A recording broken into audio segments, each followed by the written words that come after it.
है तू चाहता, विष सम विषय तजता तरे। आर जब क्षमा संतोष सम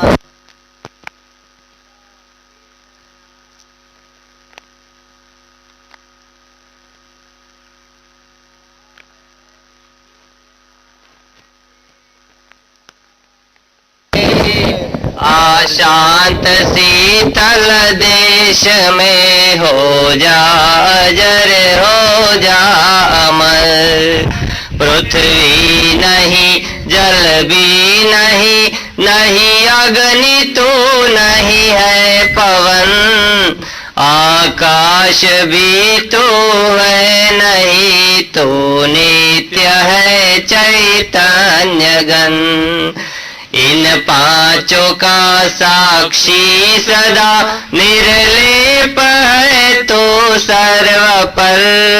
निज रूप को पहचान कर हो जा अजर, हो जा अमर। चैतन्य को कर बिन तन से शांति सम्यक पाएगा। होगा तुरंत ही तू सुखी, संसार से छूट जाएगा। आश्रम तथा वर्णादि का किंचित न तो अभिमान कर। संबंध तज दे देह से, हो जा अजर, हो जा अमर।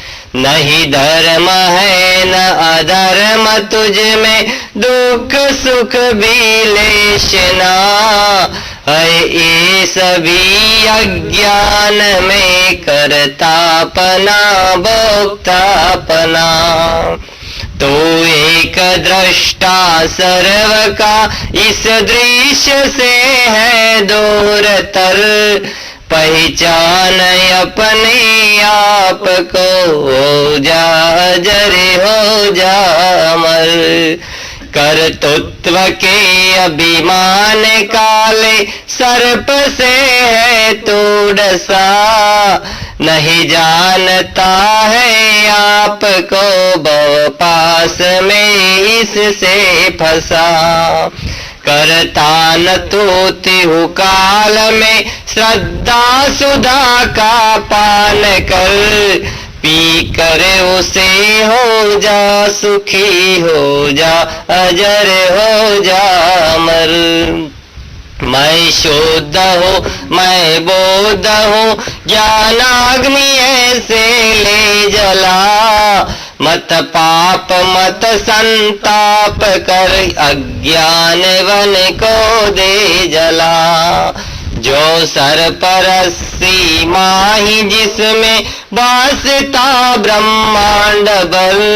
सो बोध सुख तो आप है, हो जा अजर, हो जा अमर। अभिमान रखता मुक्ति का, सो धीर निश्चय मुक्त है। अभिमान करता बंध का, सो मूढ़ बंधन युक्त है। जैसी मति वैसी गति, लोकोक्तिया सच मान कर। भवबंध से निर्मुक्त हो जा अजर, हो जा अमर।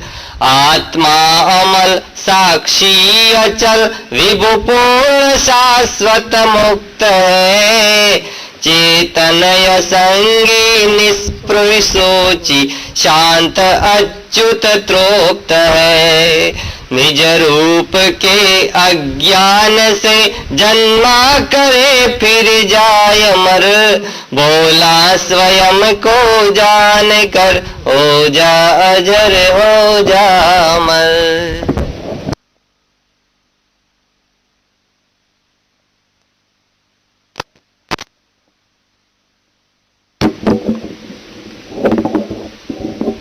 શું પ્રશ્ન લાયા? ઝાલાભાઈ હોય તો બોલો, ચાલો. બાપજી, પરમાત્મા સર્વત્ર છે તો એવું કહેવાય છે કે પરમાત્મા બહાર નથી, તારા હૃદયમાં જ છે. તો એ હૃદયનું સ્થાન આ શરીરમાં ક્યાં છે અને કઈ રીતનું છે, કેવું છે, ભગવાન જે હૃદય કહી રહ્યા છે એ હૃદય વિશે છે કઈ છોકરાઓ બોપલ ગામ? હાલો તારે આગળ વધી જઈએ. શંકરભાઈ છે કઈ? કાલવાળું તો ઊભું જ છે ને? સારું, કહી દઉં ચાલો ને, જે ટાઈમ વધે તો. તારી અંદર છે એટલે શું? તમે તારી અંદર એટલે તો દેહ અંદર. આ તો બચ્ચો બાળકોને આપવા માટેનો બોધ છે. ઘડા ઉપરથી દ્રષ્ટિ આકાશ ઉપર લઈ જવી છે, એટલે એમ કહેવાય છે ઘડામાં આકાશ છે. પણ બાળક મોટો થશે એટલે એને ખબર પડી જશે કે ઘડામાં આકાશ નથી, આકાશમાં ઘડો છે. શું નહીં? તો ઘડામાં આકાશ છે, આ વાત તો સાચી જ છે ને? સાચી છે ખોટી છે? આમ જો આકાશ એટલે જગ્યા થાય. હા, તો ઘડામાં આકાશ છે, તો ઘટની અપેક્ષાએ બોલાય છે ઘડામાં આકાશ છે. એમ એકડો બગડો ભણતા હોય એટલે એમ કહેવાય કે તારા અંદર ભગવાન બેઠા છે એમ કે છે, નહીં? પણ પછી બાળક તો મોટો થાય કે નહીં? થોડો મોટો થાય એટલે થોડો મોટો થશે એટલે ખબર પડી જશે કે ઘડામાં આકાશ છે તો પ્રાથમિક દ્રષ્ટિ છે, ઘટની દ્રષ્ટિએ ઘડામાં આકાશ છે. પણ આકાશ ઉપર દ્રષ્ટિ જતી રહેશે તો આકાશમાં બધા ઘડા છે. એમ તારામાં ભગવાન છે, એકડ એકમાં પ્રાથમિક આપણને બોધ આપ્યો છે. પણ ભગવાન ઉપર દ્રષ્ટિ જતી હશે બ્રહ્મ ઉપર તો ભગવાનમાં બધા છે. હા, એવું અખંડ બ્રહ્મ છે જેમાં બધાનું હોવું ખાલી ભાસે છે, બધાનું હોવું ખાલી ભાસે છે. એટલે શરૂઆત તો અહીંથી જ કરવી પડે. મારામાં ભગવાન છે તો મેં માન્યા હતા કોઈ જગ્યાએ પથ્થરમાં કે બીજે દેવતાઓમાં, દેવળમાં કે આકાશમાં, એટલે પછી બોધ આપવા માટે ઋષિ એમ કીધું કે ભગવાન તારામાં છે, નહીં? પણ જનક એવા ડોક્ટર, અષ્ટાવક્ર એવા ડોક્ટર નથી, એ તો સીધે સીધું છે. હા, જેની ભૂમિકા તૈયાર થઈ ગઈ છે ને એકડો નહીં પડાવતા ને, સીધો ક્વોન્ટમ કૂદકો કહેવાય ને. ફિઝિક્સમાં આવતો ને ભણવાનું, એ આ ક્વોન્ટમ કૂદકો છે. એ સીધો કૂદકો છે બ્રહ્મા. પોતાની ભ્રમણાઓનું નિષ્કાશન કરીને જે બ્રહ્મ અંદર અને બહાર અખંડ અને એકરસ છે, જેમાં બધાનું હોવું ખાલી પ્રતિભાસ થઈ રહ્યું છે, એ બ્રહ્મને જાણવામાં વાર કેટલી લાગે હે જનક? જેમાં જાગ્રત, સ્વપ્ન, સુષુપ્તિ, જગતની ઉત્પત્તિ, સ્થિતિ, લય, જીવોની અનેકતા બધું આભાસવત પ્રતીત થઈ રહ્યું છે, તે શુદ્ધ બ્રહ્મ તારો આત્મા છે. એકો બોધસ્ત્વમ, એ વિજ્ઞાન સ્વરૂપ બ્રહ્મા આ દેખાઈ રહ્યું છે. તો એક તો આભાસ છે, કાલે વાત થયું, આભાસ કહેતા જીવ, એ ચૈતન્યનો અન્યમાં પડેલો આભાસ. હા, તો આવા આભાસ બે રીતે થાય છે. કાર્યમાં આભાસ થાય તો જીવ છે, અને કારણમાં આભાસ થાય તો ઈશ્વર છે, એ બ્રહ્મનો જ. આ બધાનું કોઈ કારણ હશે? એ કારણરૂપ પ્રકૃતિમાં આભાસ તે ઈશ્વર છે, અને કાર્યરૂપ પ્રકૃતિમાં આભાસ એ જીવ છે. આપણે તત્વનું જ્ઞાન કરી રહ્યા છીએ. આ કોનો આભાસ પડે છે? કોના એ અસ્તિત્વને લઈને ઈશ્વર એવા ભગવાન વિષ્ણુને પણ હુંપણાનો અનુભવ થાય છે. એ કયું બ્રહ્મ છે, એ કયું તત્વ છે જેને લઈને ઈશ્વર પણ હુંપણાનો અનુભવ કરે છે? બ્રહ્મા, વિષ્ણુ, શિવ, હા, એ બ્રહ્મનો જ આભાસ એમના અંતઃકરણમાં થઈ રહ્યો છે.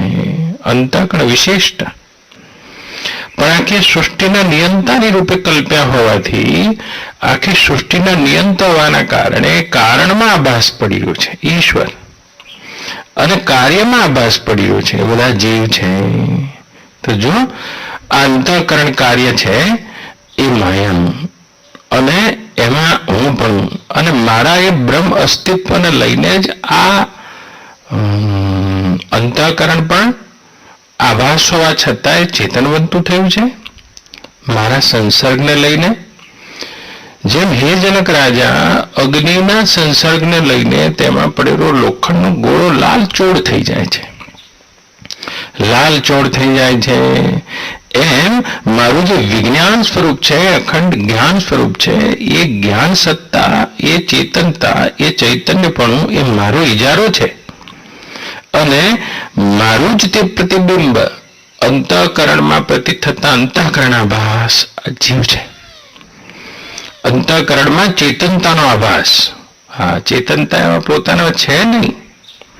હા, પણ એક સંસર્ગ અધ્યાસને લઈને જીવ ચેતન લાગે છે અને જીવના સંસર્ગને લઈને આખું શરીર ચેતન લાગે છે. એકબીજાને લઈને એક બીજું ચેતન લાગે છે. હા, તો એ બ્રહ્મ અસ્તિત્વનો જેમાં આભાસ પડી રહ્યો છે આ જીવ છે. તો આટલા બધા જીવ દેખાય છે. જુઓ, આ બ્રહ્માભાસ છે. જળ અને ચેતનમાં એક જ શુદ્ધ બ્રહ્મનો આભાસ થઈ રહ્યો છે. જળમાં એ બ્રહ્માભાસ કઈ રીતે છે કે એ આભાસ સુષુપ્તિવત છે. અંતઃકરણ આભાસ જેમાં સુષુપ્તિવત હોય જળ દેખાય છે, સ્વપ્નવત હોય બધા પશુ દેખાય છે, જાગી ગયું અંતઃકરણ એ મનુષ્ય દેખાય છે, ઓર જાગી ગયું દેવ દેખાય છે. આ તો અંતઃકરણના આભાસમાં એક જ શુદ્ધ બ્રહ્મા આવા ભેદ કલ્પવામાં આવે છે. તો આ તમને પથ્થર દેખાય છે. જો પથ્થરમાં શું છે કે અંતઃકરણ જ નથી, સૂઈ ગયું છે. ક્યારેક ને ક્યારેક અંતઃકરણ જાગશે તો એમાં જીવપણું દેખાય છે. પથ્થરમાં હું એ શુદ્ધ વિજ્ઞાતા સ્વરૂપ બ્રહ્મ નથી એવું નથી, કારણ કે એ વિજ્ઞાતા સ્વરૂપ બ્રહ્મ જ હું આ રીતે આભાસ પામી રહ્યો છું. તો અંતઃકરણ કેવું છે? પથ્થર આદિ જળ પદાર્થોમાં અંતઃકરણ સુષુપ્ત છે.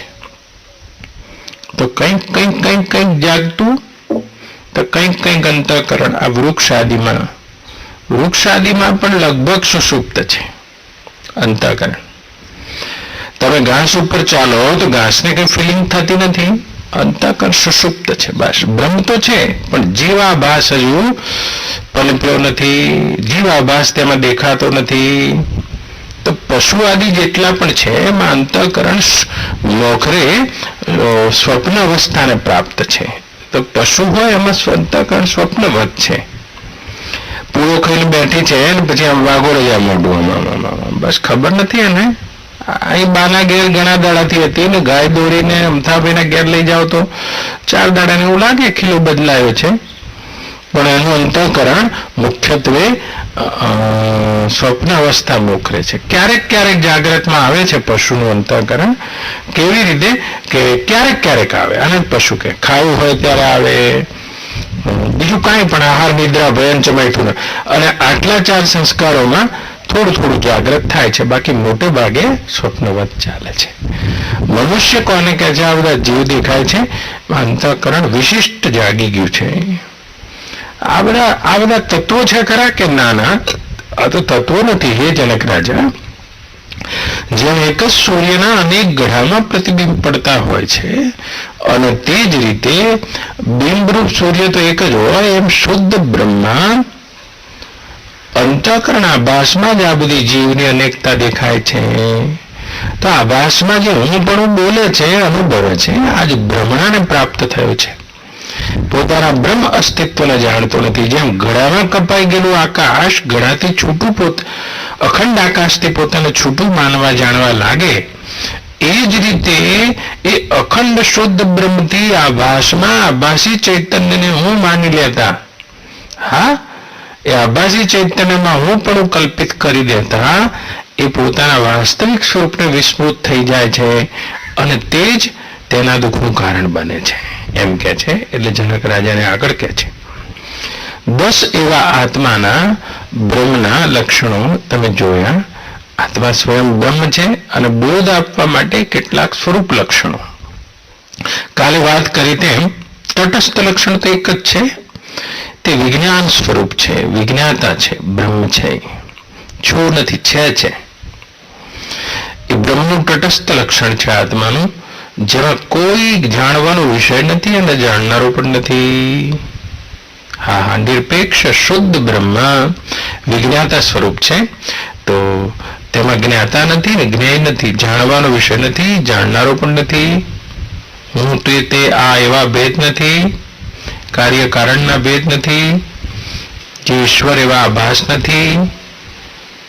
હું બસ મેં હું એ મારા સિવાય અન્ય કોઈ ભાન જ્ઞાન ત્યાં નથી. મારા અસ્તિત્વનું ભાન છે બસ. એ વિજ્ઞાતા સ્વરૂપમાં હું કેવો છું કેવડો છું એ ભાન પણ નથી. હા, મારા અસ્તિત્વના હોવાપણાનું કૈવલ્ય ભાન છે, જેને મહાવીર સ્વામી કૈવલ્ય કહે છે. તે જ વિજ્ઞાતા સ્વરૂપ હું છું, બ્રહ્મ. પણ એ બ્રહ્મ અસ્તિત્વના જ્ઞાન માટે જે ચિદાભાસમાં આભાસ થયા છે પોતાના સ્વરૂપથી વિપરીત, કાલે વાત થઈ, અને એ સ્વરૂપથી વિપરીત થયેલા ભાવને મટાડવા માટે કેટલાક બોધ સાક્ષાત્કાર કરવા માટે સ્વરૂપ લક્ષણો કહેવામાં આવે છે. જેવી રીતે કાલે કીધું તેમ તું આત્મા સાક્ષી છે. તો આ સાક્ષીપણાની ભ્રમણામાં સંસારી થયો છે. જેમ વાત થઈ કે સાક્ષી એ કોઈ આ બધા પદાર્થોને, જેમ સૂર્ય આકાશમાં ઉભો આ બધાનો સાક્ષી છે, એ રીતે આ જેટલા પણ સાક્ષ્ય પદાર્થો છે એનાથી સાક્ષી ક્યાં હશે? કાલે વાત થઈ તો કે જુદો હશે. જુદો છે તો જુદો ક્યાં રહીને જોઈ રહ્યો છે? તો માનો કે ક્યાંક રહીને જોઈ રહ્યો છે. તો સાક્ષ્ય પદાર્થો ક્યાંય પડ્યા છે, જેમ લાડવો ક્યાંય પડ્યો છે અને હું ક્યાંયથી જોઈ રહ્યો છું, એ રીતે શું આખા વિશ્વનું સાક્ષી છે? તો કે ના, આ સાક્ષી અને સાક્ષી વચ્ચે કાલે વાત થઈ જે ભેદ રેખા છે માત્ર અજ્ઞાનની છે. એ અજ્ઞાન તૂટી જાય તો એ સાક્ષી સ્વયં પોતાનાથી વિપરીત ભાવનાવાળો થઈને પોતાનામાં પોતાને જ આ જ રીતે સાક્ષ્ય પદાર્થો તરીકે જોઈ રહ્યો છે અથવા તો ભાસી રહ્યો છે. એક અખંડ સાક્ષીનું અસ્તિત્વ છે. કાલે જે 10 લક્ષણોની વાત થઈ કે તું સાક્ષી છે, પૂર્ણ છે, એક છે, અસંગ છે, શાંત છે. આગળ બોલે છે કૂટસ્થં બોધ અદ્વૈતમ આત્માનં પરિભાવય આવાસોહમ બ્રહ્મં મુક્ત્વા ભાવમ બાહ્યમ સ્થાનાંતરમ. જો 3 વસ્તુને પકડી લે અને 2 વસ્તુને છોડી દે, એમ કે છે આ શ્લોકમાં. આટલું સહેલું આત્મજ્ઞાન છે. આ 3 વસ્તુને પકડી લે અને 2 વસ્તુને છોડી દે. કે શું કરું ગુરુદેવ? તો તારા વિશે આ જ્ઞાનને પ્રાપ્ત કુટસ્થમ બોધ અદ્વૈતમ આત્માનં પરિભાવય. હું આભાસાત્મક છું એવા બ્રહ્મને અને બાહ્ય તેમજ અંદરના ભાવને છોડી દઈને કુટસ્થ અચલ રૂપે બોધ રૂપે અદ્વૈત આત્મા છું તેવું વારંવાર વિચાર કર અને તે બાબતનું શ્રવણ કર. છોડી શું દે? આભાસોહમ, હું આભાસરૂપ જીવ છું તે છોડી દે, એમ કે છે. અને આભાસ જ છે બા.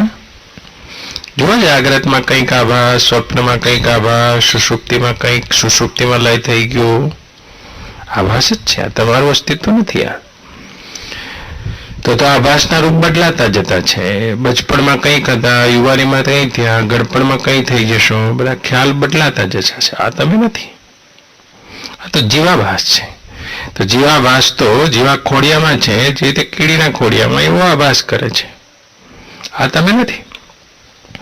ઘોડાના ખોડિયામાં એ રીતે, ગધેડાના ખોડિયામાં એ રીતે, મોરના ખોડિયામાં એ રીતે, પથ્થરમાં એ રીતે. ના, આભાસોહમ, આ મારું અસ્તિત્વ નથી. જેમ એક જ સૂર્યના અખંડ પ્રકાશનો દર્પણના ટુકડાને લઈને આભાસ થતો હોય, પ્રકાશનો દિવાલ પર દેખાતો હોય, તો જે સભર ભરેલો પ્રકાશ છે એમાં ખોડો થયેલો આભાસ છે. આનું કોઈ સાચું અસ્તિત્વ નથી. તો સૂર્યનો જે સામાન્ય પ્રકાશ બધે ભર્યો છે એ કહી શકે છે કે આ દેખાતો આભાસ હું નથી? તો આ દિવાલ પરથી આ દિવાલ પર દેખાય છે. અરે રે, સૂર્યનો જે સભર ભરેલો પ્રકાશ છે કહી શકે છે કે આભાસની મારામાં આવજા છે, પણ હું આ નથી. આવજા કરે છે હું નહીં. તો પછી પાછો ઊંધો કરી દો તો દેખાવાનું બંધ થઈ જાય, અરીસો ઊંધો કરી દો દેખાવાનું બંધ થઈ જાય, સીધો કરો એટલે દેખાવા માંડે. હા, તો જે દેખાય છે નથી દેખાતો એ પણ સૂર્યનો પ્રકાશ કહી શકે કે આ તો આભાસ દેખાય છે નથી દેખાતો, આ છે એવું નથી. એમ તમને જો જે સાક્ષાત્કાર વાળા શ્લોકની વાત થઈ હતી એ વિજ્ઞાન સ્વરૂપ બ્રહ્મનો ખ્યાલ હોય બા તો જીવ આભાસ તેમાં ખડો છે. આ જ રીતે જેમ સૂર્યના પ્રકાશમાં દર્પણને લઈને પેલો વધારાનો પ્રકાશ છે, તો સૂર્યના જે સામાન્ય પ્રકાશના અખંડ હોવાપણામાં પેલા દર્પણનો પ્રકાશ તો આ દિવાલ પરથી પેલી દિવાલ પર દેખાય છે, પણ સામાન્ય પ્રકાશને શું? એમ મારા બ્રહ્મ અસ્તિત્વમાં અંતઃકરણના આભાસ વાળા જીવ જન્મે છે અને મરતા દેખાય છે. આ શરીરમાંથી નંદુબા જતા રહ્યા અને કોક કહે છે મારા ઘેર બેબી આવી છે, આવું કઈ છે નહીં બા. આ દિવાલ પરથી આ દિવાલ પર આભાસ પડ્યો છે, આભાસોહમ, આ બ્રહ્મણાથી મુક્ત થઈ જા.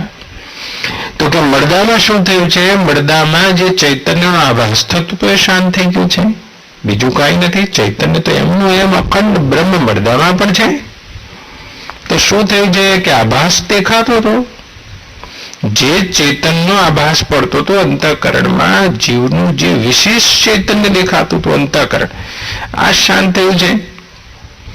તો અહીંથી જતું ને કોકના ઘેર પાછા બેબી થઈને જન્મ્યા, આવું કઈ છે નહીં. જેમ આ સૂર્યનો પ્રકાશ અમથાભાઈ સબર છે, જે આ દિવાલ પર પડતો તો પ્રકાશ એ પણ સાચો પ્રકાશ નથી, આ તો આભાસ છે, પ્રકાશનો આભાસ.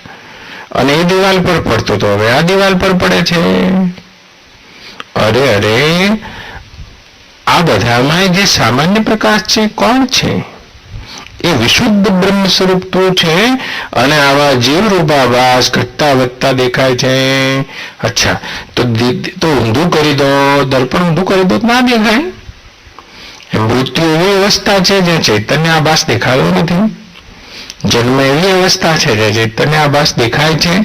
ઓ તારી, હા હે બેટા જનક, આ બધું આભાસમાં પ્રતીત થઈ રહ્યું છે. આવજા કોણ કરે છે? જેમ ઘડામાં પાણી ભરેલું હોય હે જનક રાજા, એ ઘડાના ચાલવાથી પાણી ચાલે છે અને પાણીમાં પ્રતિબિંબિત થતું આકાશ પણ ચાલે છે.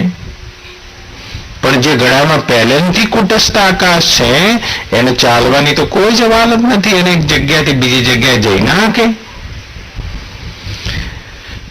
તો અહીંથી પાણી ભરીને ઘડાને અહીંથી આ ગામથી પેલે ગામ લઈ જાઓ એટલે જે પાણીમાં દેખાતું પ્રતિબિંબિત આકાશ તો સ્થાનાંતર કરતું લાગે, પણ જે પહેલેથી મૂળ આકાશ છે તેમાં આવજાદ નથી. એમ તારા બ્રહ્મ અસ્તિત્વમાં હે જનક રાજા કોઈ આવજા નથી. આ તો આભાસ જ આમથી આમ, આમથી આમ, આમથી આમ જતો દેખાય છે. સર્વ આભાસના મૂળમાં જે કુટસ્થ બ્રહ્મ છે તેને તું જાણી લે, એમ કે છે. હા હા, તો આભાસ શાંત થાય છે બા. તો બાને બા કહો, પણ બ્રહ્મ દ્રષ્ટિથી કહેશો તો બા, નહીં તો મારા બા આભાસ તો શાંત થઈ જશે. મારો દીકરો તો તત્વ દ્રષ્ટિ કેળવી લો. એક અખંડમાં શંકરભાઈ ક્યાંય આવવું જેવું નથી. જેમ સૂર્યના પ્રકાશના અખંડ હવાપણામાં ક્યાંય આવું જવું નથી.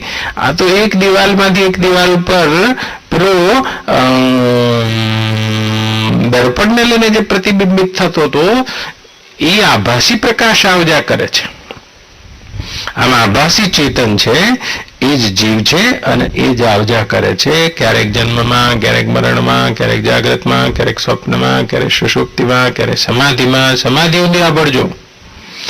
સમાધિમાં, ક્યારેક ભૂલોકમાં, ક્યારેક વૈકુંઠ લોકમાં. અરે અરે અરે અરે, इस आभास से पृथक अपने को जान लो. तो હું આભાસ છું તે બ્રહ્મને તું છોડી દે, બ્રહ્મણાને એમ કે છે. તારા હું તે ક્યાં બેસાડ્યો છે? તો આવડા આભાસમાં હું બેસાડી દઉં તો આભાસમાં આભાસ થઈ રહ્યા છે. હવે તો અંતઃકરણમાં હું રૂપ વૃત્તિ છે એ પણ ચૈતન્ય આભાસ છે, મનરૂપ વૃત્તિ છે એ પણ ચૈતન્ય આભાસ છે. આભાસમાંની ક્યાં હોતા है? ચલો, જેમ પ્રશાંત મૂર્તિ એક દર્પણની સામે આપણે ઉભા હોય તો દર્પણમાં જે થઈ રહ્યું છે તે તમારો આભાસ છે, બીજું કઈ છે નહીં. તમે નથી, તમારો આભાસ છે.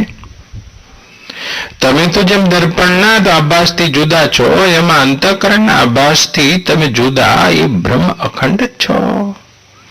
પણ આભાસમાં જોતા રહ્યા તો હવે તમને બાલવાટિકામાં ફરવા લઈ જાઉં,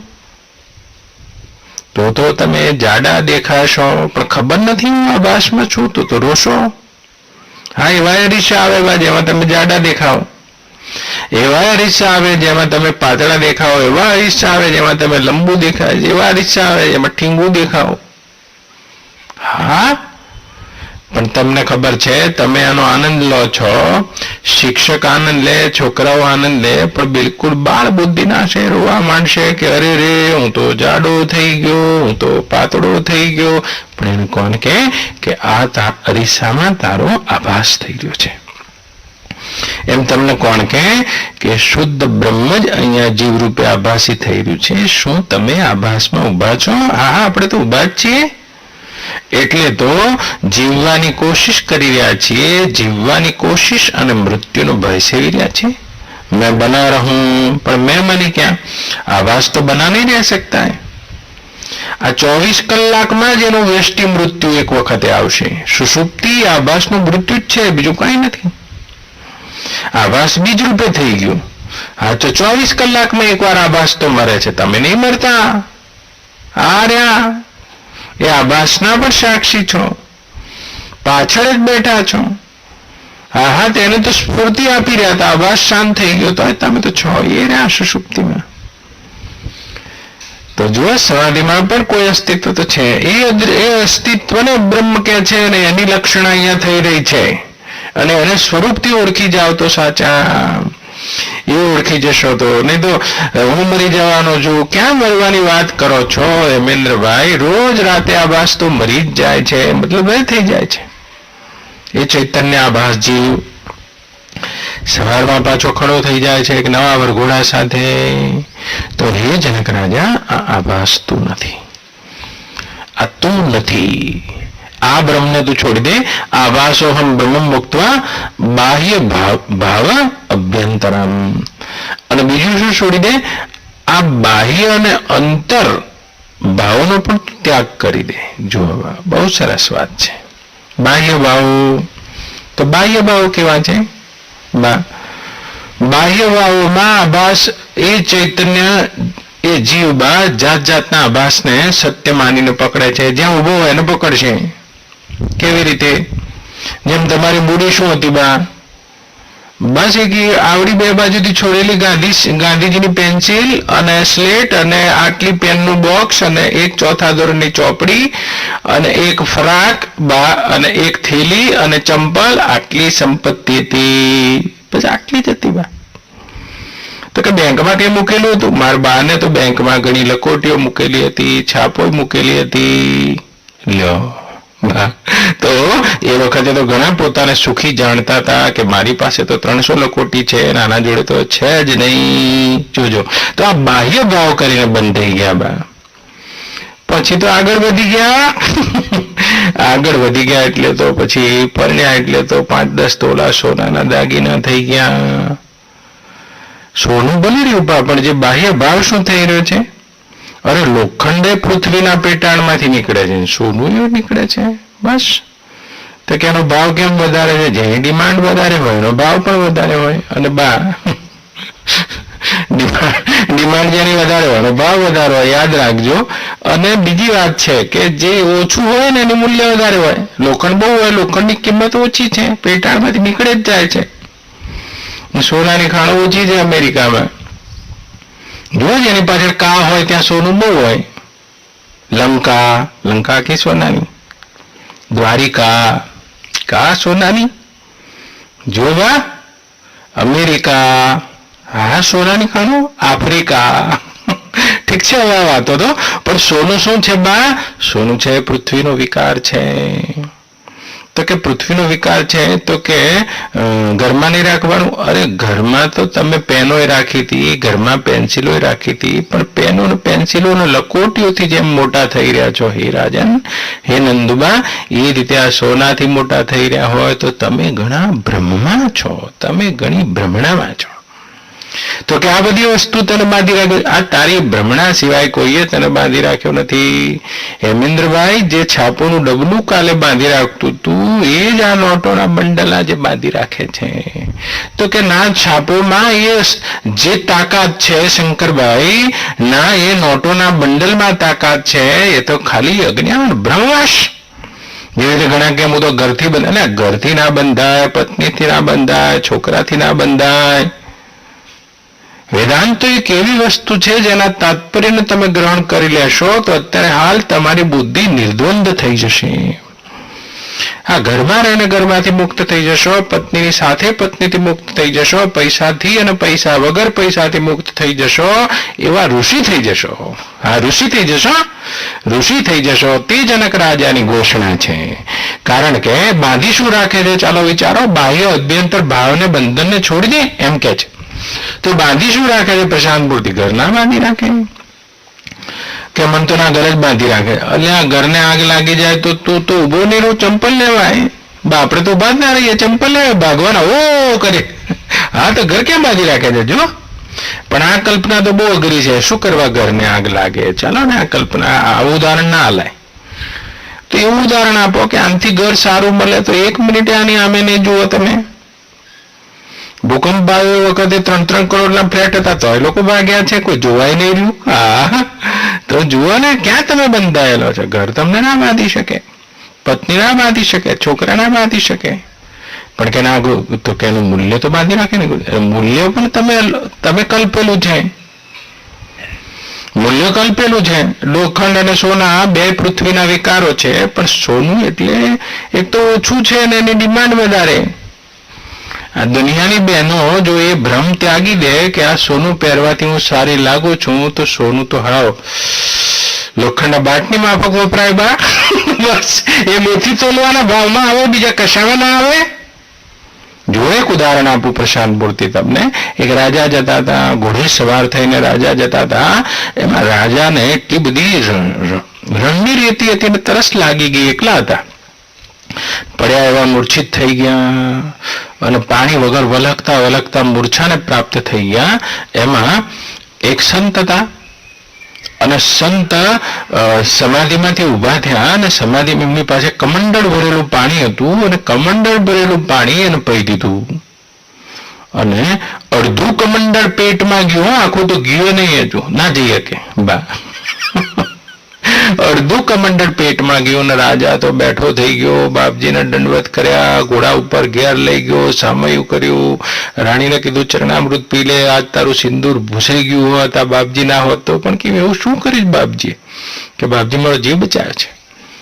પછી બાપજીને જમાડ્યા. બાપજીએ કીધું કે હવે મને મારી જગ્યાએ છોડી જ આવી. પણ કે ના ગુરુદેવ, હવે તમને કંઈક આપવું જોઈશે, હું તમને અડધું રાજ આપી દઉં.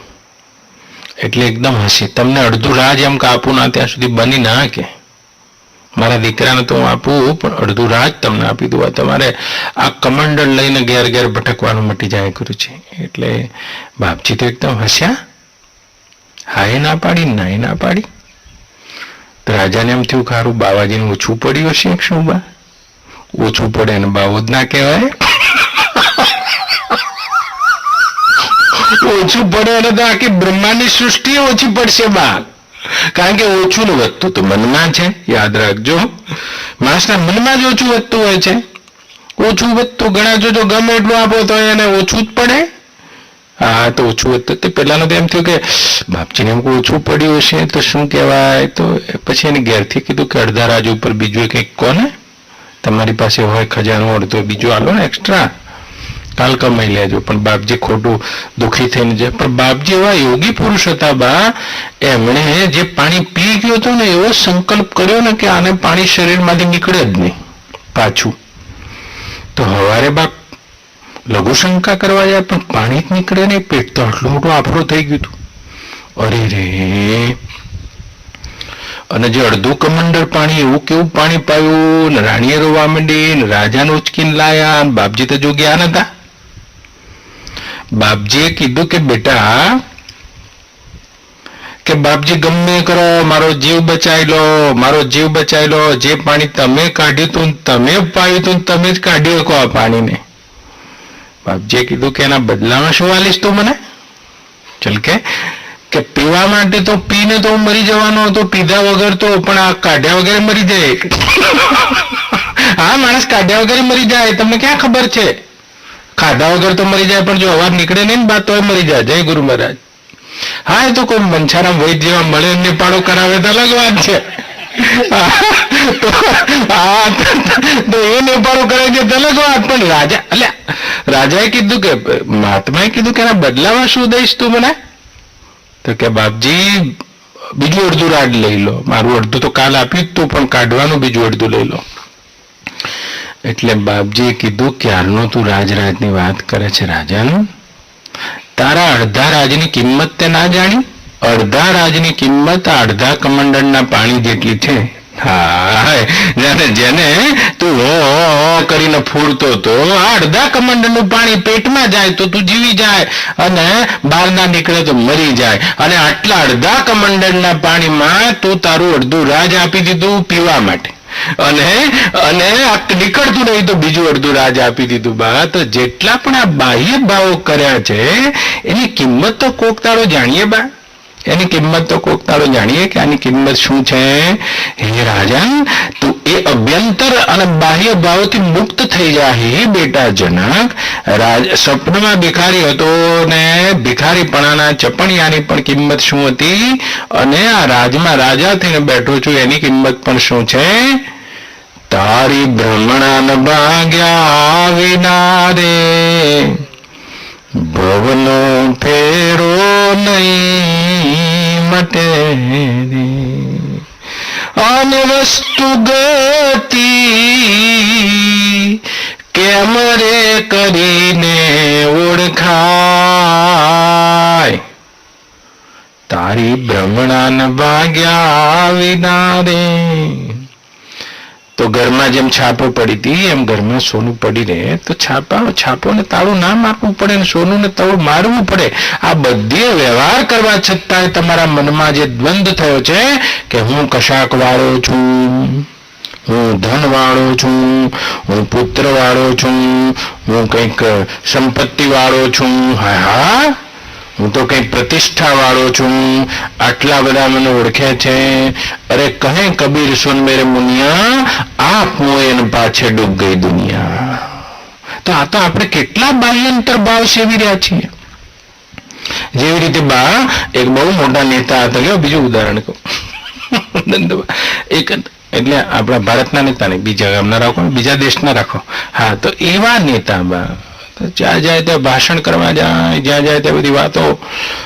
અને બન્યું અને ઘેરથી બે જણા એક દિવસ હિકોડા ખાટ પર બેઠા હતા અને કેરી ખાતા ખાતા શી ખબર શું થયું બા, આ શી ખબર આ વાવાઝોડાની કેરી આવી ગમે તે પાક્યા વગરની ભરતા. અને કેરી ખાતા ખાતા એવું બન્યું અમથાભાઈ કે ફટ કરતું મોઢામાંથી ફીણ નીકળી ગયું. અને એને ઘેરથી ને દ્રાસકો પડ્યો. ખારું કોરોનાનું કોઈ લક્ષણ નહીં, નથી ખબર શું થયું અમારા નેતાને. એમ કે શું બન્યું?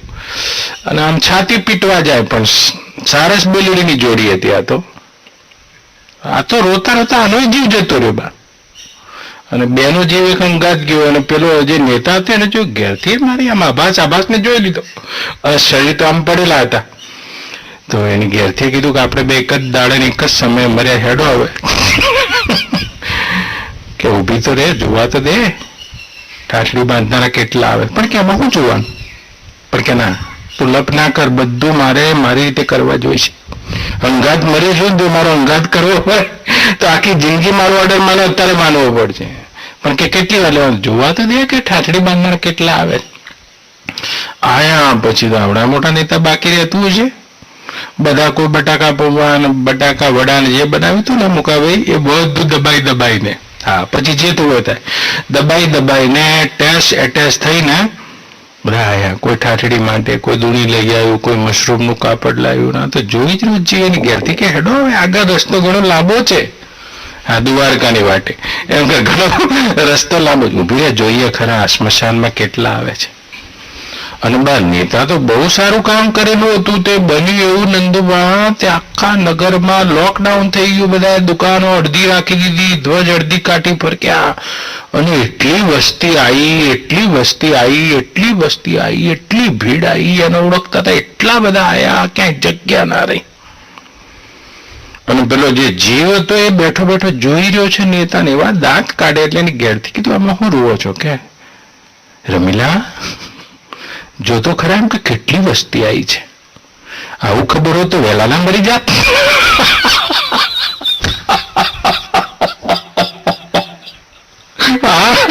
તો નેતાને એવો ભ્રમ હોય છે બા કે આટલા બધા લોકો મને ઓળખે છે. અરે જ્યાં સુધી હે જનક રાજા તો તને ઓળખતો નથી ત્યાં સુધી આ બધું રેતીમાં મુઠ્ઠીઓ છે. રેતીમાં કરેલી મુઠ્ઠીઓ છે, પાણીમાં ભરેલી મુઠ્ઠીઓ છે. રેતીમાં મુઠ્ઠી કરું તો કંઈક હાથમાં આવે રાજન, પણ પાણીમાં મુઠ્ઠી કરું તો શું હાથમાં આવે? આ બાહ્ય ભાવને તું છોડી દે. આ બધી વાતો માત્ર ને માત્ર તારી કલ્પનામાં સાચી છે.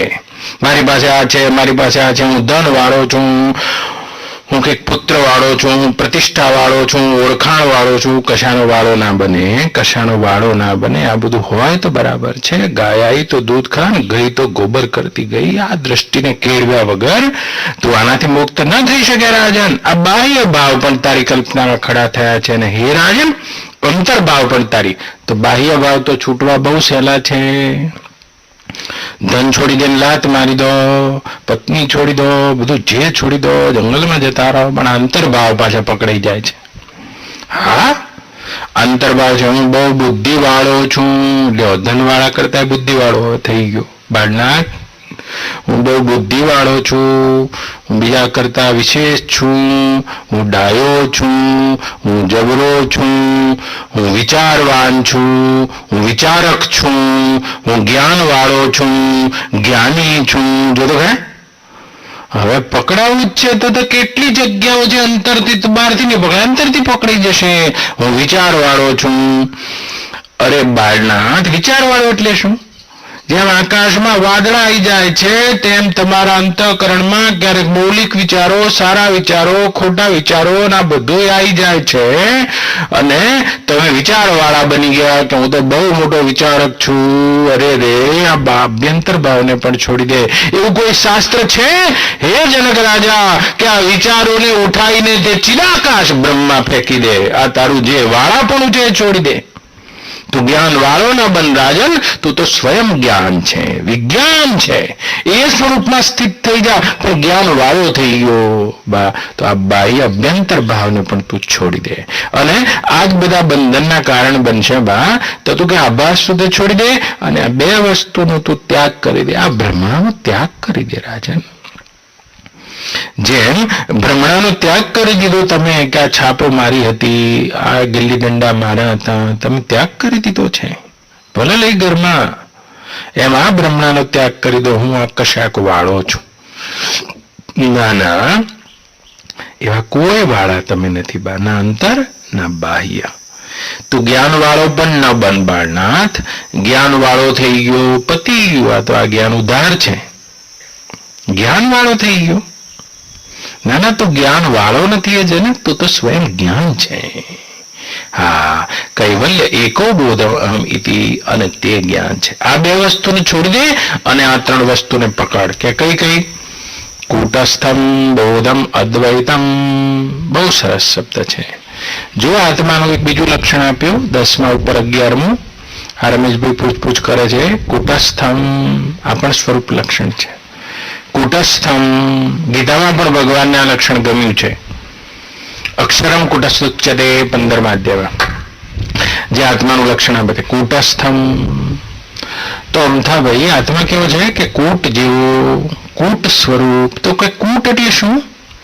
જેમ સોનીના ઘરમાં તમે એરણ જોઈ હશે, એરણ લુહારના ઘરમાં હોય, મોચીના ઘરમાં હોય. સંસ્કૃતમાં કૂટ એટલે એરણ થાય. અને એરણ એટલે એવો લોખંડનો ટુકડો કે દુનિયાના બધા ઘાટ એના ઉપર ઘટાય, પણ ઘડાય, પણ એનો આકાર એમનો એમ. ચૂની એના ઉપર બને, કંદોરો એના ઉપર બને, ઝાઝર એના ઉપર બને, દુનિયાભરના દાગીના એના ઉપર બને, પણ એનો આકાર એનો એ રહે. એ રીતની સોનીની એરણ હોય બા. હા, એવો કુટસ્થ હું છું જેમાં બધી જાગ્રત, સ્વપ્ન, સુષુપ્તિ, સમાધિ, ઈશ્વરાકાર, જગદાકાર, બ્રહ્માકાર, આ બધી વૃત્તિઓના ગાંઠ ઘડાય, પણ મારા સ્વરૂપમાં કોઈ ફેરફાર ન થાય. જો આ બહુ પવન વાય છે, પણ આકાશને શું? હા, પવનથી પવન ઉડી શકે, પવનથી અગ્નિ ઉડી શકે, પવનથી જલ ઉડી શકે, પવનથી પૃથ્વી ઉડી શકે, પણ પવનથી આકાશ ન ઉડી શકે. એવો હું કુટસ્થ છું. આ બધા વિકારોનો અવભાષક અને પ્રકાશક છું, અધિષ્ઠાન છું, કે આ બધા વિકારો અને બધા વિકારો મારા ઉપર ગળાતા હોવા છતાં પણ જેમનું તેમ કુટસ્થ. બસ મારામાં કોઈ ફેરફાર નથી. પણ ફેરફાર કુટસ્થપણાનો ખ્યાલ ના હોય તો ફેરફાર થઈ જવાનો. બીજાના સાથે હું ફરી જવાનો, સુખી થઈ જવાનો. 9 વાગે તો મળ્યા હોય ત્યારે તો દાંત કાઢતા હોય, અને 12 વાગે તો ગેસ જેવા થઈ ગયા હોય, દુઃખી થઈ ગયા. તમે તમારા કુટસ્થપણાને ભૂલી ગયા, પોતાના કુટસ્થપણાને છોડી દીધું, તમે શરભાવને પ્રાપ્ત થઈ ગયા. હે જનક રાજા, તો કુટસ્થનો, કૂટનો એક બીજો પણ અર્થ થાય છે વેદાંતમાં, સંસ્કૃતમાં. કૂટ, જે તમે નામ તો સાંભળ્યું છે, ચિત્રકૂટ, ત્રિકૂટ લંકા. કૂટ એટલે પર્વત થાય. પર્વતની ટોચને કૂટ કહેવાય બા, કૂટ. તો ગમે તેટલો પવન આવે પણ પર્વતની ટોચ એમને એમ છે. ગમે એટલા વરસાદના બૂંદ આઘાત કરે પણ પર્વતની કૂટ એમને એમ છે.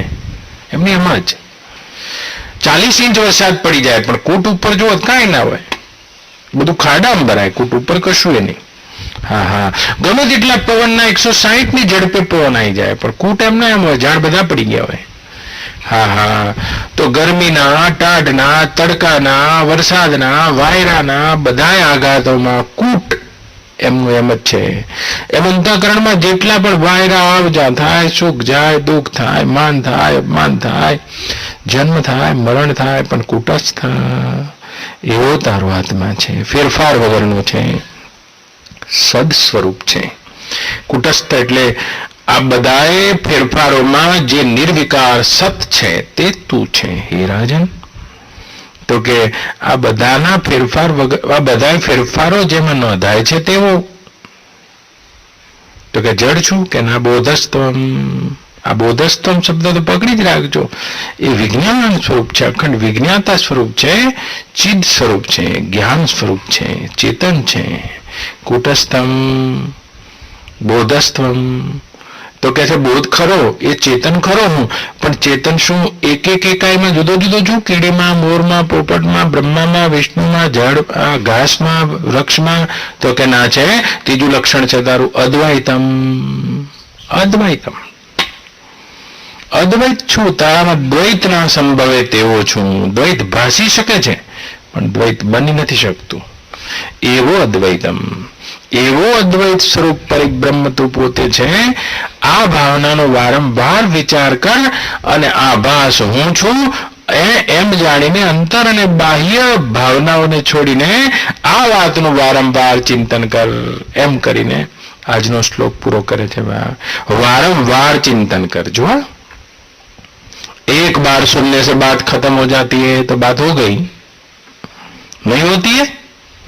અરે શ્વેત કેતુને આપણા દેશમાં તેના પિતાએ 9 વખત બોધ આપ્યો, તત્વમસી તત્વમસી. શ્વેતાતર ઉપનિષદમાં 9 વખત આવ્યો તો 9 વખતે બેડ પડી ગયો.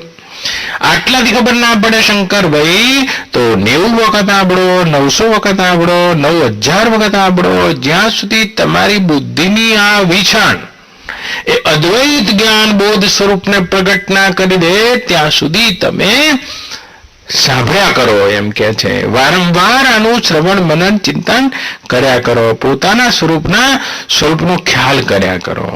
એટલે તો કે છે સદગુરુ કા આધા શબ્દ. શું શંકરભાઈ પૂછ્યું છે? તાકા અનંત વિચાર. એક શબ્દ ખાલી ખાલી હોય બા, એને સદગુરુ નથી કહેતા. એના એક શબ્દમાં એક એટમ બોમ્બ જેવી તાકાત હોય શંકરભાઈ, એને સદગુરુ કહે છે. એક શબ્દ ગુરુદેવ કા તાકા અનંત વિચાર. અને બહુ ઓછા સાધકો છે જે એ ગુરુદેવના કહેવાયેલા શબ્દોને વિચારની ભૂમિકામાં લઈ આવે છે. બહુ ઓછા છે. હા, જેમ પેલી ભેંસણ જોજો, ખાય વખત 3 પૂડા એક સાથે ખાઈ જાય, ખાતા એના 10 મિનિટ થાય પણ 4 કલાક બેસીને વાગોડે છે, ત્યારે 10 પેટનું દૂધ આવે છે. હા, પણ આ ખાય વખત તો ઉતારી જ જાય. એટલે કબીર સાહેબ કહે છે, એક શબ્દ ગુરુદેવ કા તાકા અનંત વિચાર. થાકે મુનિજન પંડિતા વેદ ન પાવે પાર. તો જે અનંત વિચારની ભૂમિકામાં લઈ આવે છે, સ્વયં વિચાર કરે છે, પોતાના વિચારની અરણની કસોટી ઉપર કસે છે, અને કસે તો અનુભવ થાય. જેમ અત્યારે તમે આવ્યા છો શંકરભાઈ, તમે એમ કહો કે બાપજી મારે આ લોકડાઉન છે ને મારે 10,000 રૂપિયા જોઈએ છે, તો હું કહું લાવો ને આપું, એમાં તો શું. તો મારું પેલું અક્ષય પાત્ર છે એમાંથી 10,000 નું બંડલ કાઢીને તમને આલું. તો હું કહું ગણી લો. અરે બાપજી તમે આલે 10,000 જ હોય ને, હવે ગણવા નહીં. હું કહું ગણી લો, પણ કે નહીં ગણવા. હા, તો નહીં ગણવા કરીને નીકળ્યા, અને જેવા અહીંયા ટોલ ટેક્સે પહોંચો અને રસ્તામાં કોઈ આવો ચંદુભાઈ જેવો મળે કે આ શું લાવ્યો છે, કે 10,000 રોકડા છે. 10,000 હોતા હશે કે તે જોયા ખરા? કે મેં તો લીધા જ છે, હજુ તો ખોલીને જોયું નહીં બંડલ કેટલા છે. નક્કી તો છેતરાઈ ગયો. બાપજી પાસે 10,000 રૂપિયા છે ને, અને મનમાં સંશય થશે, અરે મેં તમને 10,000 આલ્યા છે, મેં આલ્યા છે એટલે સાચા છે, તમે માની લીધા હતા ત્યાં સુધી સાચા હતા, પણ ગણ્યા નહીં ને એટલે સંશય થશે. પેલો કહેશે ને હોતા હશે બાપજી પાસે 10,000 રૂપિયા છે ને, કાલે એમ કહું મેં 2,000 બાપજી નું સીના આલ્યા છે, 10,000 ક્યારે? હે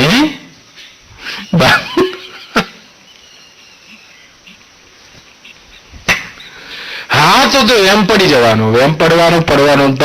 કારણ કે જાતે નહીં ગણ્યું ને, જાતે નહીં ગણ્યું. તો સદગુરુ કા આધા શબ્દ તાકા અનંત વિચાર. કોણ એવા સાધક છે જેને વિચારની ભૂમિકામાં લઈને જાતે ગણે?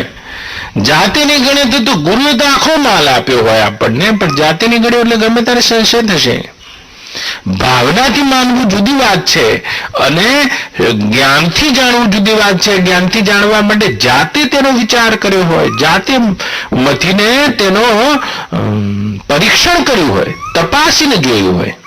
જેમ ભગવાન બુદ્ધ ઉપદેશ આપતા તો છેલ્લે એક શબ્દ વાપરતા હતા, પરીક્ષવો મમ ભિક્ષુ નચમમ ગૌરવાત. ભગવાન બુદ્ધના શબ્દો છે, હે મારા ભિક્ષુકો, મેં જે કહ્યું છે એનું પરીક્ષણ કરજો, પરીક્ષા કરીને આ વાતને માનજો. નચમમ ગૌરવાત, મારા એકમાત્ર ગૌરવના કારણે આ ના માની લેતા.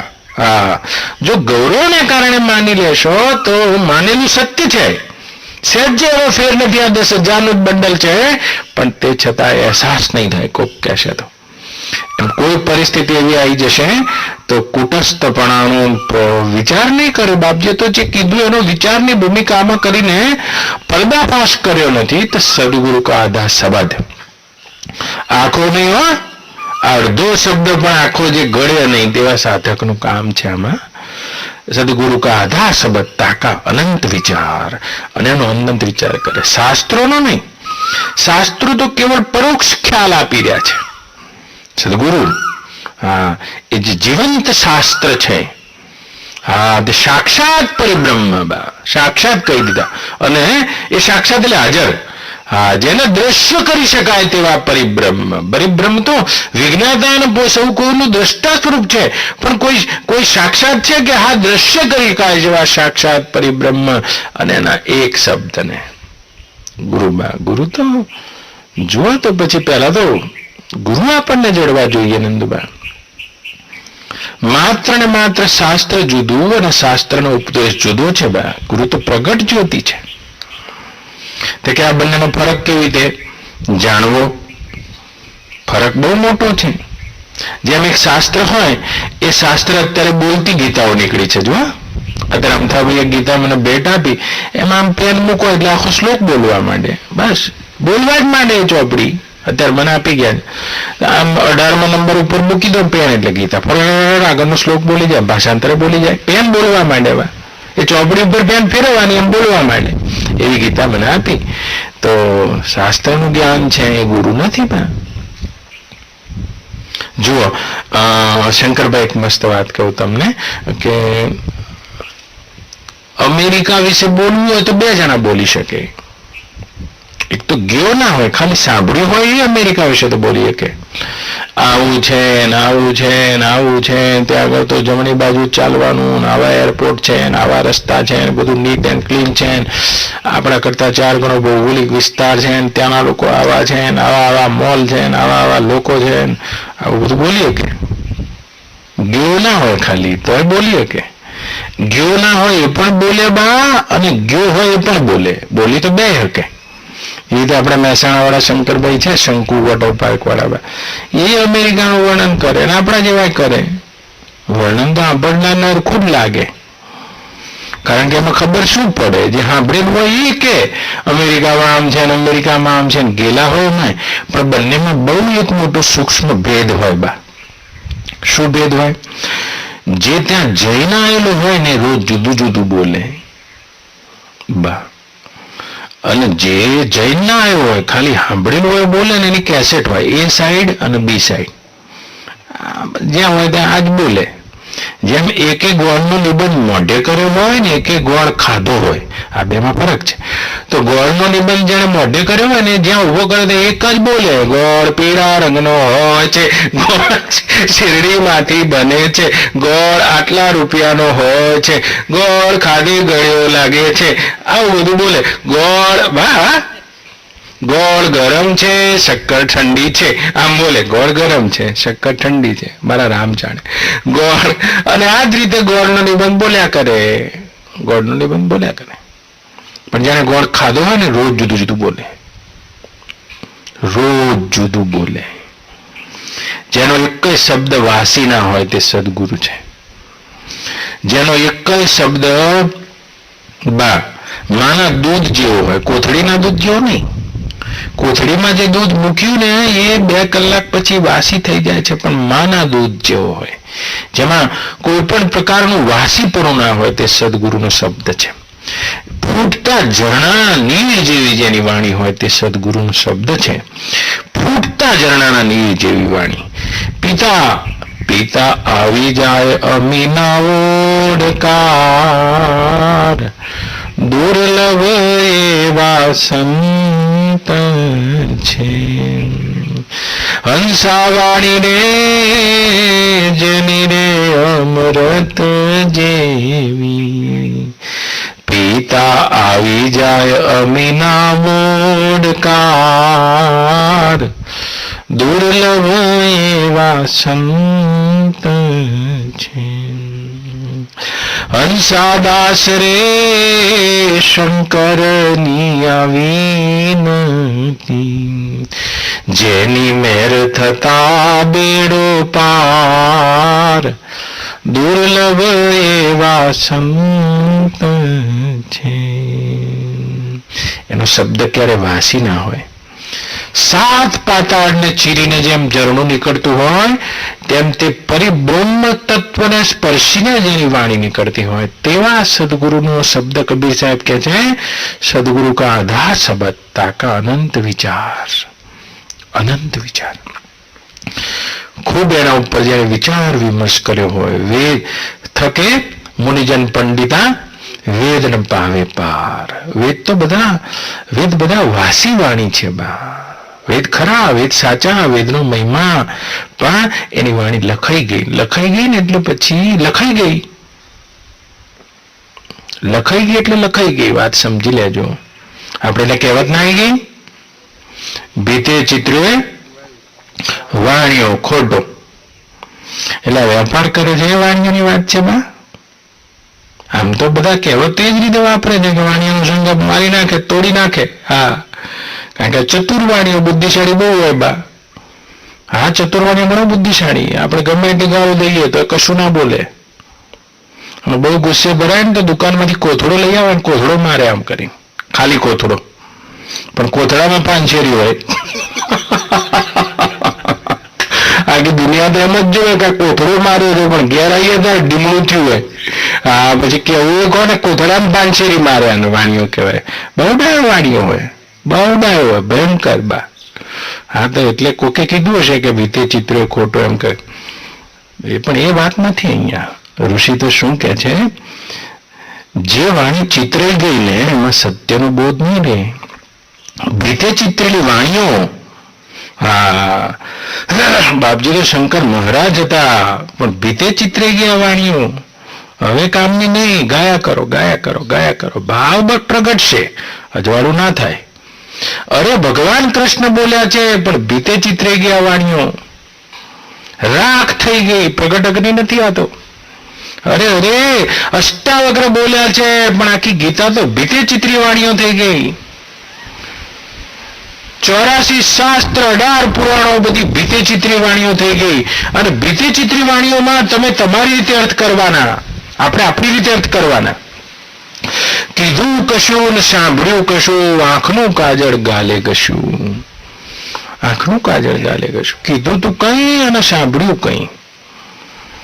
તો આ તો બધી બીતી ચિત્રી વાંચ્યો છે. અંધે કાગળ વાંચ્યો અને બેરે સુણી વાત, બોબે ચર્ચા બહુ કરીને મટી ગયા ઉત્પાત. અંધે કાગળ વાંચ્યો તો એક તો વાણી ચિત્રેલી અને પાછું જેને પરમાત્માને જોયો ને એ જ એનો ઉપદેશ કરવા બેઠો. અંધે કાગળ વાંચ્યો. કાગળ તો અષ્ટાવક્રનો છે, કોઈ સવાલ જ નથી, પણ અંધે કાગળ વાંચ્યો અને બેરે સુણી વાત. સાંભળનારા ઘણા બેરા હતા. હા, ઘેરથીનું જેટલું સાંભળતા હોય એટલું ગુરુ ના સાંભળતા હોય, બેરા. અંધે કાગળ વાંચ્યું અને બેરે સુણી વાત, અને એમાં બોબે ચર્ચા બહુ કરીને મટી ગયા ઉત્પાત. આ બધી આવી આવી વાણીઓ. એટલે તો અમારો ગોરખ બોલ્યો છે, વાણી રે વાણી રે મારા, બીજી કોઈ નહીં, ગુરુજીની વાણી. અને જીવતા પરણાવી બાવે, મુરે મુરે ગેરાણી. તો ભીતે ચિત્રી વાણીઓ બા. પછી તો બધા શાસ્ત્રો તો સાચા બા, પણ ભીતે ચિત્રી ગયા એટલે આનો અર્થ શું કરશો? કીધું કશું, સાંભળ્યું કશું, આંખનું કાજળ ગાલે કશું, આંધળો સસરો ને સરગટવો, કથા સાંભળવા ચાલ્યા સૌ. કીધું કશું ને સાંભળ્યું કશું, આંખનું કાજળ ગાલે કશું. તો જેના હાથમાં જેવું આવ્યું એને કર્યું. પછી તો જેના હાથમાં જે સમજણ આવી એને કરી બા. અંદરથી અંદરથી કે ના આવું શાસ્ત્રમાં લખ્યું છે, આવું શાસ્ત્રમાં લખ્યું છે, આવું શાસ્ત્રમાં લખ્યું છે. આ તો ભીતે ચિત્રી વાંચ્યું છે કે બાપજી આવું કહી ગયા, બાપજી આવું કહી ગયા, બાપજી આવું કહી ગયા. આ કેસેટમાં આવી ગઈ એ બીજી ચિત્રાઈ ગઈ બા.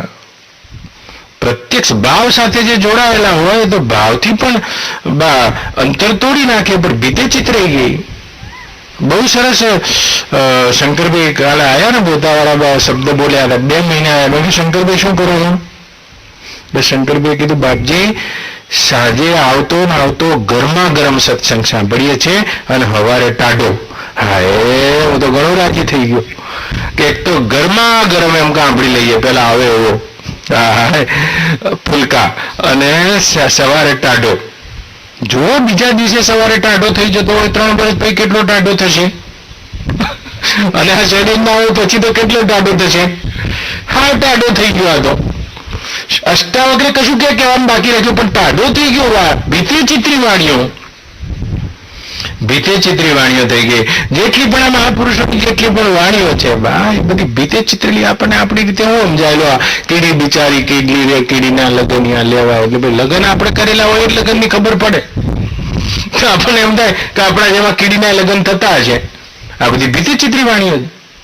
આ વાણીઓની વાત નથી દુકાનમાં જે વેપાર કરીને બેઠો છે. ભીતે ચિત્રી ખોટી છે. એ તો કોઈ એવી વાણી જેમાં પ્રગટ હોય. કબીર સાહેબ કે છે એવા સદગુરુનો શોધ કરીને સદગુરુ કા આધા સબદ તાકા અનંત વિચાર.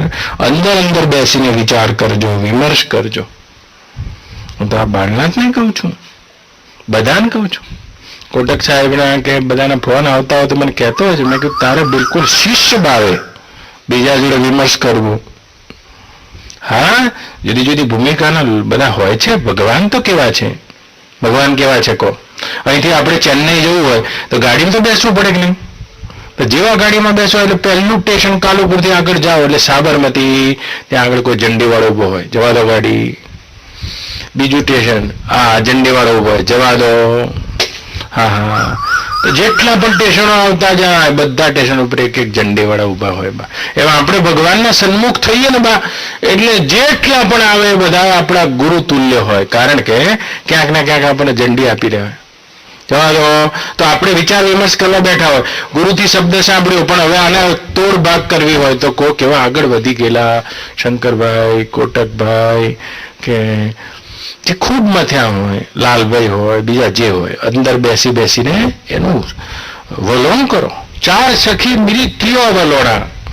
હા, એનું વલોણું કરો, એનું મંથન કરો. માખણ લાવવું હોય તો પેલા દોહન કરી લો એમ કે છે. દોહન તો દૂધ તમે દોઈ લીધું અને ધારોષ્ણ દૂધ 2 ગ્લાસ પી જાઓ. ધારોષ્ણ એની ધારમાં ઉષ્ણતા હોય ત્યાં સુધી 2 ગ્લાસ પી જાઓ. ધડ પીવો પી જાઓ. પછી ધારોષ્ણ દૂધ જેટલું ઠંડુ થતું જાય એમાં દોષ આવતા જાય. ફ્રીજમાં મૂકીને મારી નાખશે, મારી જ નાખશે દૂધ, તમને જીવવા જ ના દે. હા હા, પણ ધારોષ્ણ દૂધ આપણે ત્યાં પીવાની વાત કરી જો. આ બધા અમથાભાઈ ને બા ને બધા ધારોષ્ણ દૂધ પીધેલા છે. જુઓ જો, આ ધારોષ્ણ ગરમ ગરમ પીધેલા. પણ આપણા એવા ભાગ નહીં ને.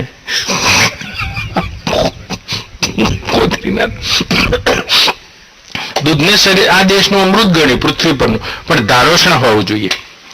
ધારોષ્ણ એટલે ધાર પાડવાની ગરમ હોય અને એ ઠંડી થાય ત્યાં સુધી પી જાય ત્યાં સુધી અમૃત છે. આર્યું ઠંડી થઈ ગઈ એટલે અમૃતનો અંશ જતો રહ્યો, દૂધ રહ્યું ખાલી. અને ફ્રીજમાં મૂકી દીધું ને એટલે તો ભાઈ પતી ગયું. અને એમાં પેસ્ચ્યુરાઇઝ કરીને કશાકમાં આવ્યું, પતી ગયું આનું તો. હા, રોજ મળવા માટે ઝેર પીવું સારું, પણ આ ના પીવું જોઈએ. હા, ઝેર મળે ને તો પી લેવું, કદાચ સારું બચી જઈએ આપણે. પણ એ ધારોષ્ણ દૂધ તો પેલા કે દોહન કરી લેવું. દોહન કરતી વખતે ઘણા તો ડાયા હોય, અમારા બા જેવા, કમથાભાઈ જેવા તો ખબર છે, ધારોષ્ણ બા દોતા હોય ને એ વખતે જાય અને એ વખતે બા હોય ને તે કાચડાના મોઢામાં જ આપી દે, આમ ફરાટ પી લે અને જો હા ધારોષ્ણ પી લેતા. તો કહે છે દોઈ લો, દોયા ભેગું થોડું પી લો, પછી શું કરો? હવે મેળવી લો. ફ્રીજમાં તો મૂકતા જ નહીં, આને મેળવી લો એમ કે છે. ફ્રીજમાં મૂકો તો હવે આવ્યું છે લ્યા, મેળવી લો આને. ધારોષ્ણ પી લીધા પછી તો